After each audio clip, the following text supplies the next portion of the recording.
Hello there. Prepping my car for Autocross. I have a 2011 Ford Crown Vic Police Interceptor.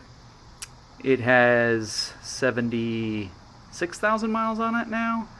I actually got it when it was 54,000. So pretty low mileage. The idle hours are a little high, over 4,000, but what are you going to do?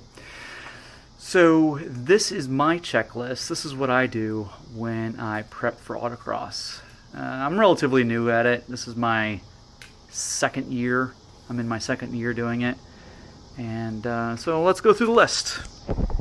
Alright, so first thing I do is I switch my wheels.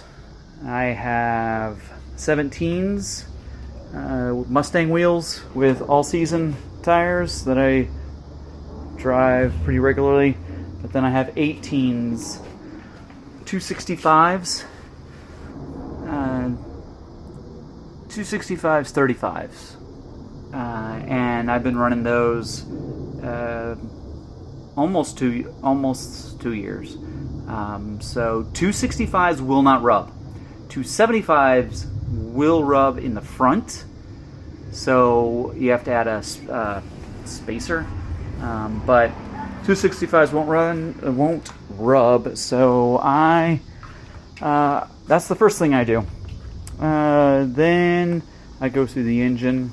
Oh, while I switch out my wheels, I check the brakes, check for any fluid that's leaking. I'm able to jack up in the middle. Jack this side up, switch both wheels out, jack the other side up, switch both wheels out. So it's not too bad. So then the engine, you check your fluids. If you're autocrossing and you're a little handy,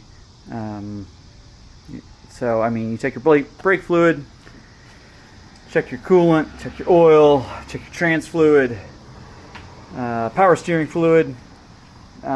Make sure your battery is secure. They will check that at tech. And that's pretty much it as far as in the engine. Let's move on. Alright, so I remove my mats, my floor mats, remove all of them. I flip my headrests. I found that is easier, so I can lean back a little further, tighten up the seat belt. Wearing the helmet, you need a little extra space. So I flip those and make sure I bring a ball cap. Let's see. We'll go over here before we go over to the trunk.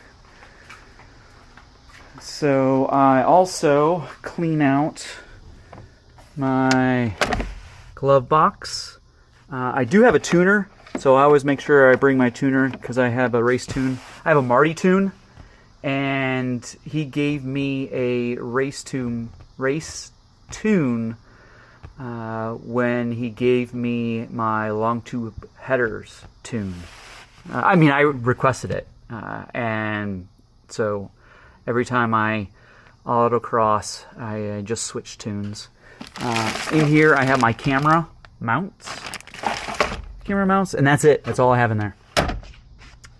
Make sure you bring a helmet if you have a helmet. They usually have loaners, but I ride my 2012 Honda CBR 250 pretty regular. I commute on that, and that has 66,000 miles on it. And so when I'm not driving, I'm riding. Numbers, make sure you bring your numbers, or if you don't have numbers, you can always use tape. So I would use blue painter's tape on a white car, and use a light colored tape on a dark car. I have some miscellaneous stuff in here. I have batteries. Oh, there we go. Sorry, wasn't in the shot. I have batteries for my camshaft, just in case. I have Registration. Hey, that's where that is. And battery. The wrench for the battery. And I put it in that location, and it's never fallen out. And I've had things flying around in there when I've driven. So, all right. So that's all cleaned out. And then I clean out the trunk, remove the spare tire. Definitely want to remove the spare tire if you have one. Nowadays, a lot of cars don't have spare tires, but I have a full-size spare tire. So I remove that, clean everything out, and then I have a milk crate with, I have air compressor, I have fluids, so transmission fluid, oil, brake fluid, a thing of water, tire gauge, tape. I have a patch kit, really just to get me home if something happens. Chalk. I use chalk to chalk up my tires to make sure that I'm using all the tread and then reducing. Usually I just have to reduce because the tires, the temperature heat up. And I also have jumper cables in case I or someone else needs a jump. At the St. Louis region SCCA, they broadcast on 90.1, and so if I'm out running for cones, I bring a radio and I tune in so I can listen, and a couple rags. I also bring an umbrella just in case, a straw hat, and I have a change of shoes. These are old Murals, barefoot shoes, 0 tread. It's great because my other shoes, they usually tend to stick on the pedals. And then some miscellaneous stuff in here. Rain jacket, water, monocular. I like to use a monocular. I have clipboard, paper, and pencil, so I can draw the actual, so I can draw the track.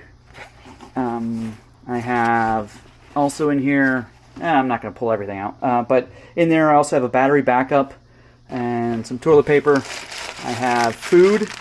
I've been experimenting with the carnivore diet since late April and loving it. So I only eat meat, eggs, and so I have pemmican. If you don't know what that is, Google it. It's great. It's basically beef jerky ground up into a powder mixed with tallow and salt. Spare. I said I wasn't going to go through it all, but I have sunglasses, nootropics, and bandana, and a buff, and also sunscreen, and chapstick, and Tiger Balm. So yeah, that's everything. The majority of it is making sure everything's cleaned out, and then it's mechanically sound. So if you drive your car daily, you definitely should be able to autocross. I highly recommend it. My son, he's not here at the moment, he has a Kia Forte, gray one. He does it. And then my daughter, my oldest daughter, she just turned 15 and she's driving my wife's car. So I actually got to prep this one. This won't be too bad. Just clean it out, and it's new. But these make really good autocross cars. I mean, a daily driver autocross. I mean, it's not too competitive, but it's fun. You get to push your cars to the limit. It's not too expensive, and great people. All right, so that's all I got. So hopefully it helped. Have any questions, comments? Feel free to comment. And oh, by the way, you cannot bring dogs autocrossing.